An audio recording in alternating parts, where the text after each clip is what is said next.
Party ఫిరాయింపులపై BRS అధిష్టానం సీరియస్గా ఆలోచిస్తుందా? సంక్రాంతి తర్వాత సుప్రీంకోర్టులో పిటిషన్ దాఖలు చేసే ఆలోచనలో ఉందా అంటే అవునన్న సమాధానం వినిపిస్తోంది. ఇప్పటికే ఈ అంశానికి సంబంధించి ఏం చేయాలన్న దానిపై గులాబీ పార్టీ అన్ని ఏర్పాట్లు చేసినట్లు తెలుస్తోంది.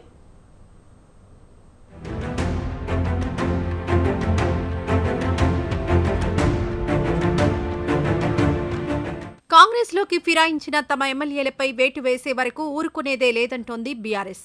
గులాబీ పార్టీ నుంచి గెలిచి హస్తం పార్టీలో చేరిన 10 మంది ఎమ్మెల్యేలపై ఎట్టి పరిస్థితుల్లోనూ వేటు పడుతుందని చెబుతోంది గులాబీ పార్టీ. ఈ విషయంలో ఇప్పటికే హైకోర్టు ఇచ్చిన డైరెక్షన్ను ప్రస్తావిస్తోంది. రాష్ట్ర అత్యున్నత న్యాయస్థానం ఇచ్చిన సూచనలను తెలంగాణ స్పీకర్ అమలు చేయాల్సిందేనని అంటోంది. ఒకవేళ ఈ అంశంలో స్పీకర్ గడ్డం ప్రసాద్ కుమార్ మరింత తాత్సారం చేస్తే ఎమ్మెల్యేల అనర్హత వేటు అంశంలో దేశ అత్యున్నత న్యాయస్థానం సుప్రీంకోర్టుకు వెళ్లాలని పార్టీ డిసైడ్ అయింది.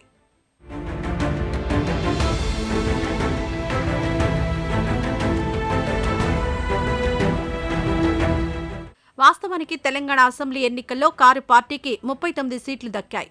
కంటోన్మెంట్కు చెందిన బీఆర్ఎస్ ఎమ్మెల్యే రోడ్డు ప్రమాదంలో మరణించగా అసెంబ్లీలో బీఆర్ఎస్ బలం 38కి తగ్గింది.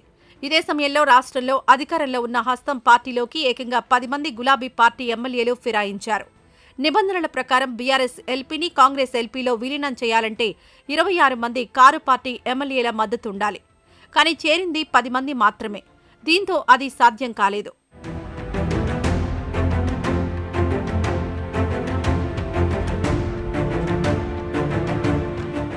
ప్రధానంగా ఖైరతాబాద్ ఎమ్మెల్యే దానం నాగేందర్ విషయాన్ని ప్రతిష్టాత్మకంగా భావిస్తోంది బీఆర్ఎస్.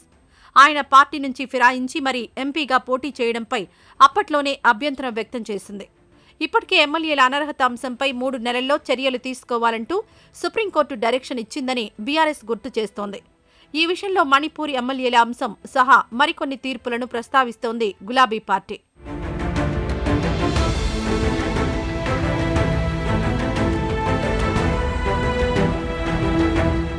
ఈ మొత్తం వ్యవహారంలో శాసనసభ స్పీకర్ నిర్ణయంపై సంక్రాంతి సెలవుల వరకు వేచి చూసే ధోరణి అవలంబించాలని యోచిస్తోంది బీఆర్ఎస్. ఆ తర్వాత ఇప్పటికే ఉన్న పిటిషన్లకు తోడు కొత్తగా మిగిలిన సభ్యులను చేర్చి సుప్రీంలో మరో పిటిషన్ వేయాలని నిర్ణయించింది. ఇందుకు సంబంధించి న్యాయ నిపుణుల సలహాలు తీసుకుంటోంది. సీనియర్ లాయర్లను ఏర్పాటు చేసుకున్న గులాబీ పార్టీ ఎట్టి పరిస్థితుల్లోనూ పార్టీ మారిన ఎమ్మెల్యేలపై అనర్హత వేటు పడేంత వరకు విశ్రమించవద్దని నిర్ణయించింది.